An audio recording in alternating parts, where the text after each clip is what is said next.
Hello student, welcome to our channel Hindu official. आज हम उत्तराखंड का अध्याय 4 भौतिक संरचना के बारे में जानेंगे। जो राज्य में इसका ग्लोब का विस्तार है वो कितना है? 28 डिग्री 43 मिनट से 31 डिग्री 27 है। ये जो विस्तार है कितना है? 28, 43, 31, 27। तो उत्तरी अक्षांश है, उत्तरी अक्षांश और 77 34 से 8102 तक, 8102 तक जो है वो है आपका पूर्वी देशांतर। पूर्वी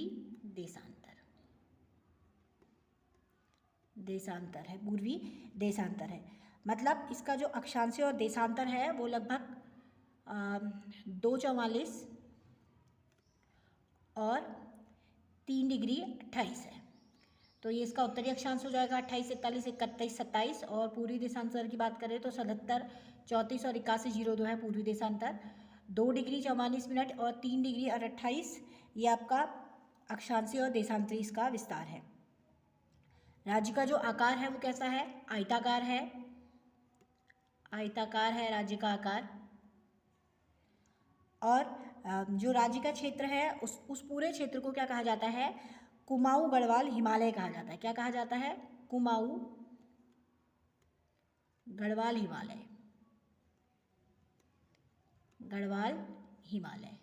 और अगर हम भारत के संदर्भ में इसकी बात करें तो भारत के संदर्भ में इसको मध्य हिमालय कहा जाता है। मध्य हिमालय क्या कहा जाता है? मध्य हिमालय कहा जाता है। अब अगर हम इसकी पूरब से पश्चिम तक की लंबाई देखें तो पूरब से पश्चिम तक की लंबाई लगभग कितनी है? 358 वर्ग किलोमीटर है, 358 किलोमीटर है। और उत्तर से दक्षिण तक का जो चौड़ाई है वो 320 किलोमीटर है।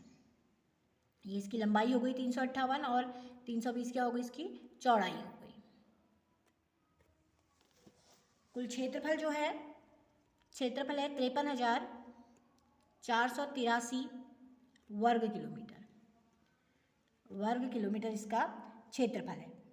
जो कि भारत का जो टोटल क्षेत्रफल है उसका लगभग 1.69% है। तो भारत के क्षेत्रफल का कितना प्रतिशत है? 1.69% है। अब क्षेत्रफल की दृष्टि से जो सबसे बड़ा जिला है वो कौन सा है? चमोली। क्षेत्रफल की दृष्टि से सबसे बड़ा जिला कौन सा है? मैं आपको जिलेवार इनके क्षेत्रफल बता दूंगी, लेकिन फिलहाल अभी इतना देखते हैं कि क्षेत्रफल की दृष्टि से सबसे बड़ा जिला कौन सा है? चमोली है। इसका क्षेत्रफल है आपका 80-30 यानी कि 8030 वर्ग किलोमीटर। और जो सबसे छोटा जिला है क्षेत्रफल की दृष्टि से वो है चंपावत। और इसका जो क्षेत्रफल है वो कितना है आपका? 1766 यानी कि 1766 वर्ग किलोमीटर है। यहाँ पे जो भी पूरा का पूरा राज्य है, राज्य मैंने आपको बताया कैसा है, हमारा आयताकार है। और अगर हम राज्य की बात करें तो इसमें 86.07% भाग तो पर्वतीय है। और जो बाकी का बचा 13% भाग, 13.93% भाग कैसा है? मैदानी भाग है। तो मैदानी भाग कम है, पर्वतीय भाग हमारा इसमें ज़्यादा है। अब थोड़ा सा इसको मैप से बता देती हूँ मैं आपको।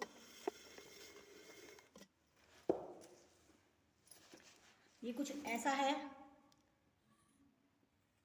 यहाँ है हमारा पूरब, पश्चिम, उत्तर और दक्षिण। अब जो उत्तर वाला एरिया है, जो ये वाला एरिया है, यहाँ पे क्या मिलता है? वृद्ध हिमालय। इसी का दूसरा नाम ट्रांस हिमालय भी है। वृद्ध हिमालय या ट्रांस हिमालय। और पूरब में पश्चिम में क्या है? टोस नदी है और यमुना नदी भी यहीं पे है, लेकिन अभी इसकी जो सीमा बनाती है कौन सी नदी? टोस नदी है, इनको टॉन्स नदी भी कहा जाता है। और दक्षिण पश्चिम में है शिवालिक श्रेणियाँ। इन्हीं शिवालिक श्रेणियों में बहुत सारे द्वार पाए जाते हैं। शिवालिक श्रेणियाँ हैं दक्षिण पश्चिम में। और जो दक्षिण पूर्व और दक्षिण मध्य में है ये वाला जो क्षेत्र है ये क्या है हमारा तराई क्षेत्र है, तराई क्षेत्र है, तराई या भाबर क्षेत्र ये वाला है। पूरब में काली नदी है जिसे कि शारदा नदी भी कहा जाता है, काली नदी है। तो वृद्ध हिमालय हो गया हमारा उत्तर में, पूरब में आ गई काली नदी, दक्षिण में और दक्षिण मध्य में और दक्षिण पूरब में तराई क्षेत्र पाया जाता है, और दक्षिण पश्चिम में शिवालिक श्रेणियां हैं और पश्चिम में क्या है टोस नदी है। तो ये तो हमारी क्या है प्राकृतिक सीमाएं हैं, प्राकृतिक सीमाएं, सीमाएं। तो कुछ राजनीतिक सीमा भी है। राजनीतिक सीमा क्या है हमारे यहाँ, जैसे पूरब में क्या है नेपाल है, पूरब में नेपाल है, और उत्तर में आपका तिब्बत है, यहाँ पे तिब्बत और चीन, तिब्बत और चीन है। उत्तर पश्चिम में हिमाचल प्रदेश है, यहाँ हिमाचल प्रदेश है उत्तर पश्चिम में, और दक्षिण में यूपी यानी कि उत्तर प्रदेश है। तो ये वाला क्या है हमारा राजनीतिक सीमा बनाता है। उसके बाद अंतर्राष्ट्रीय सीमाएं हैं। पूरब में अंतर्राष्ट्रीय सीमा अंतर्राष्ट्रीय सीमा है जो वो आपकी पूरब और उत्तर में क्या है अंतर्राष्ट्रीय सीमा है। अंतर्राष्ट्रीय सीमा किससे लगी है, नेपाल से, और यहाँ पे चीन और तिब्बत से, चीन और तिब्बत, चीन तिब्बत से। तो उत्तर और पूरब में क्या है अंतर्राष्ट्रीय सीमाएं भी हैं। उसके अलावा जब पहले उत्तर से जब भारत उत्तर की साइड से जब उत्तराखंड में प्रवेश किया जाता था तो पहले कहाँ से जाते थे, ट्रांस हिमालय या वृद्ध हिमालय से प्रवेश करते थे, या महा हिमालय भी कहा जा सकता है। महा हिमालय इसे इसलिए कहा जाता है क्योंकि यहाँ की जो हिमालय है वो वर्ष भर हिम से यानी कि बर्फ़ से ढके हुए रहते हैं, इसलिए इसको महा हिमालय भी कहा जाता है या हिमाद्री क्षेत्र भी कहा जाता है। तो 1962 से पहले जब यहाँ प्रवेश किया जाता था तो बहुत सारे द्वार यानी कि दर्रों से होकर प्रवेश करते थे। राज्य में जो सौका होते थे, सौका लोग आते थे, जौहारी आते थे, व्यापार करने के लिए आते थे यहाँ पे जौहारी, और जाड़ लोग आते थे, और तिब्बत से हुड़िया लोग आते थे जो कि यहाँ पे आके क्या करते थे व्यापार करते थे। कहाँ से आते थे, उत्तर की सीमा से आते थे। और ये तो आगे उत्तर से प्रवेश करने की सीमा। और अगर हम दक्षिण से प्रवेश करते हैं तो बहुत सारे यहाँ प्रवेश करने के लिए शिवालिक श्रेणी से क्या आते हैं, बहुत सारे द्वार आते हैं। जैसे एक द्वार का नाम है, आपको कुछ द्वार मैं बता देती हूँ। जैसे एक द्वार है मोहंड पास। मोहंड पास कहाँ है, एक द्वार है क्या मोहंड पास, मोहंड पास ये है हमारा देहरादून में। और दूसरा है तिमली। तिमली भी कहाँ है, देहरादून में है। तिमली ये भी देहरादून में है। हरिद्वार और कोटद्वार पौड़ी हो गया, द्वारकोट हो गया ठाकुरद्वारा में, चौकी घाट नैनीताल, ऐसे ही चोरगलिया है हल्द्वानी वगैरह में, ये सब आ जाते हैं आपके इसमें। और जो राज्य की सीमाओं की अगर हम बात करें तो पूरब की बात करते हैं। जैसे पूरब में आपको थोड़ा सा इसमें और डिटेल से बता देती हूँ। कुछ ऐसा है हमारा आकार इसका। यहाँ पे आपका उत्तरकाशी, उत्तरकाशी, फिर उसके नीचे यहाँ पे चमोली है, चमोली, पिथौरागढ़, पिथौरागढ़, फिर यहाँ पे चंपावत, चंपावत, चंपावत के बाद है उधम सिंह नगर, उधम सिंह नगर, नैनीताल, अल्मोड़ा, बागेश्वर, फिर यहाँ पे रुद्रप्रयाग, रुद्रप्रयाग, पौड़ी गढ़वाल, पौड़ी गढ़वाल, टिहरी, देहरादून और हरिद्वार। तो इन 13 जिलों से मिलकर पूरा उत्तराखंड बना हुआ है।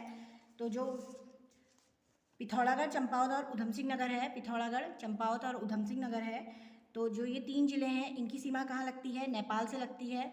मैंने आपको पहले बता दिया नेपाल कहाँ हमारे पूर्वी क्षेत्र में है, तो पूर्वी क्षेत्र में पिथौरागढ़, चंपावत, उधम सिंह नगर की सीमा किससे लगती है, हमारी नेपाल से लगती है। और 5 जिले जैसे उधम सिंह नगर हो गया एक, दूसरा नैनीताल, पौड़ी गढ़वाल, हरिद्वार और देहरादून, इसकी जो सीमा है ये आपकी यूपी यानी कि उत्तर प्रदेश से लगती है। और उसके बाद 2 जिले हैं उत्तरकाशी और देहरादून, इनकी सीमा हिमाचल प्रदेश से लगती है।